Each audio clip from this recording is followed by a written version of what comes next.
পানের বরজে ভাগ্যের চাকা ঘুরতে শুরু করেছে শেরপুরের পান চাষিদের। স্বল্প পুঁজিতে দীর্ঘমেয়াদী আয়ের কারণে দিন দিন পান চাষে আগ্রহ বাড়ছে তাদের। সদর উপজেলা, নকলা সহ আশেপাশের এলাকাতেও এখন পানের আবাদ হচ্ছে। স্থানীয় পান চাষিদের নিয়মিত পরামর্শ দিচ্ছে কৃষি বিভাগ। শেরপুর প্রতিনিধি আব্দুর রহিম বাদলের তথ্য চিত্রে বিস্তারিত জানাচ্ছেন ফারহিন ইসলাম টুম্পা। সদর উপজেলার সূর্যদী, রৌহা, কামারিয়া সহ নকলা উপজেলার প্রায় ২,০০০ পরিবার পান চাষের উপর নির্ভরশীল। বংশানুক্রমে এসব গ্রামের ৬০ থেকে ৭০% প্রধান জীবিকা পান চাষ। এক একরে সপ্তাহে ২ বার ১৫ থেকে ১৬,০০০ টাকার পান বিক্রি করা যায়। এভাবেই বছরে ১.৫ থেকে ২ লাখ টাকা আয় হয়।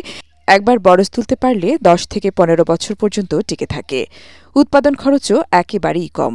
দাদা পানের বর করে ঠিক আছে, আমার জেরাই করে ঠিক আছে, এবং কি আমার চাচারা করছে, এবং কি এখন বর্তমানে আমরা পানের চাষ করে খাইতেছি।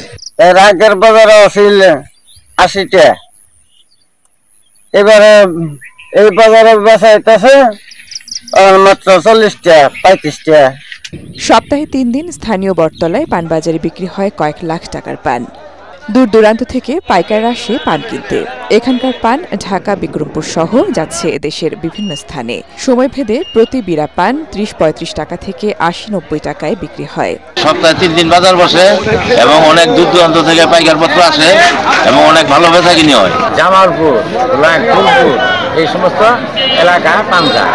পান চাষে কৃষকদের কারিগরি সহায়তার পাশাপাশি প্রণোদনা দেওয়ার প্রস্তাব বিবেচনাধীন রয়েছে বলে জানায় কৃষি বিভাগ।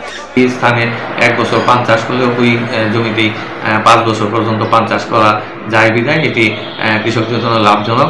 জেলা কৃষি সম্প্রসারণ অধিদপ্তর জানায়, এবার শেরপুর সদর ও নকলা উপজেলায় ৩৩ হেক্টর জমিতে পান চাষ হয়েছে। Bureau report, ATN Bangla.